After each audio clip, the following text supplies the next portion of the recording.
لأجاريهم قلدت ظاهر ما فيهم فبدوت شخصا آخر كي أتفاخر. السلام عليكم. soo dhawaada saaxiibayaal. waxaa ka buuxa caalamka aan ku noolnahay shakhsiyaad xoog badan jir ahaan kuwaas oo aadan jeclaysanaynin inaad la farka ciyaarto marnaba.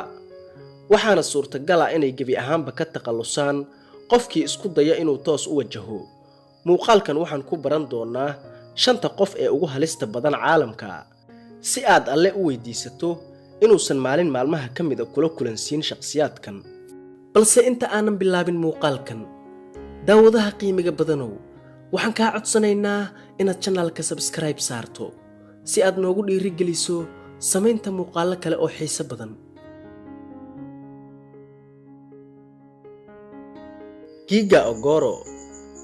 Giga Ogoro waxa uu naftiisa ku naanaysay dilaa. Ha u malaynaa nays caadi ah sida ay dadku sameeyaan, balse waa dilaa waxaana u marqaati furaya waaqaca. waxa uu tababar sameynayay caruurnimadiisii ilaa iyo hadda. isaga oo caruur ah ayaa waalidiintiisu go'aansadeen inay geeyaan xero lagu barto ciyaarta taekwondo. waxa uu markaasi jiray 4 sano oo kaliya. wixii markaasi ka dambeeyayna marna ma uusan joojin tababarka. markii ay da'diisu gaartay 10 sano ayuu go'aansaday inuu bilaabo barashada karatayga iyo feerka. balse Giga Ogoro waxaasi oo dhan waxa uu arkayay inaysan ku filnayn. ugu dambeyn waxa uu suurta gashay inuu sameeyo dhaqdhaqaaq cusub oo aan inaba caadi ahayn. bal ila daawo qaar ka mid ah dhaqdhaqaaqyada u gaarka ah ee uu sameeyo. waa xaqiiq inaad la yaabi doonto.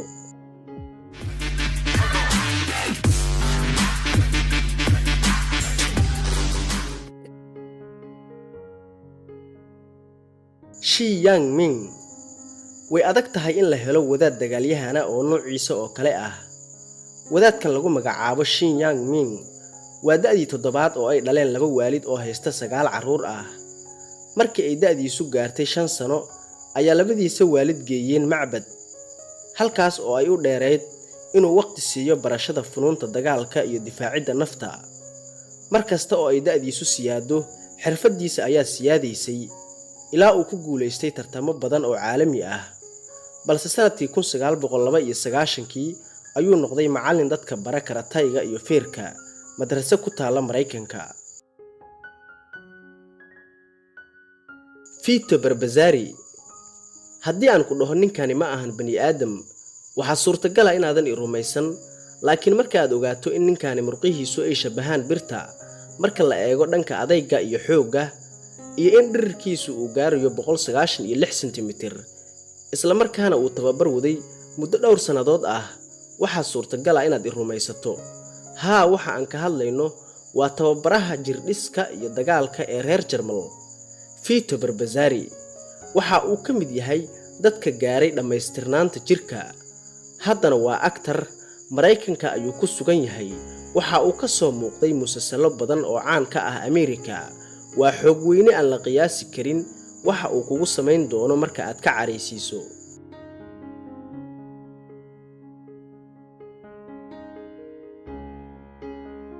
Ingonyo, maxaad u malaynaysaa marka uu qofku isku daro dhaqdhaqaaqa ciyaarta taekwondo iyo dhaansiga caadiga ah ee fudud? Ingonyo waxaa lagu tiriyaa dadka ugu khatarsan fannigan dagaalka ah ee aan nuuciisa oo kale horay loo arag. barashada ciyaarta taekwondo ayuu bilaabay isagoo 5 sano jira. kadibna waxaa siyaaday jacaylka uu u qabay dagaalka iyo ciyaarta karatayga. waxa uuna go'aansaday inuu aad uga soo dhex muuqdo. markastana waxa uu isku arkayay mid sameynaya tababar aan ku filnayn. bal ila arag dhaqdhaqaaqiisa iyo xirfadihiisa cajiibka ah.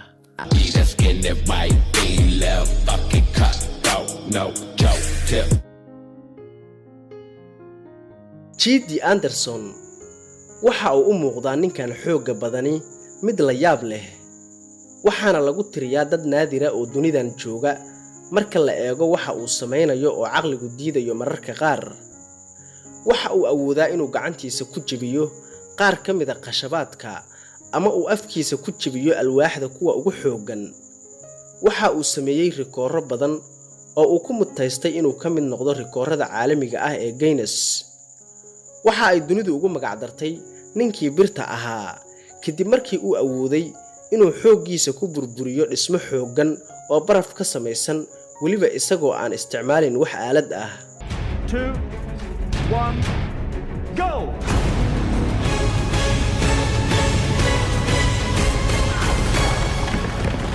daawadaha qiimiga badanow, waad ku mahadsan tahay daawashada muuqaalkan.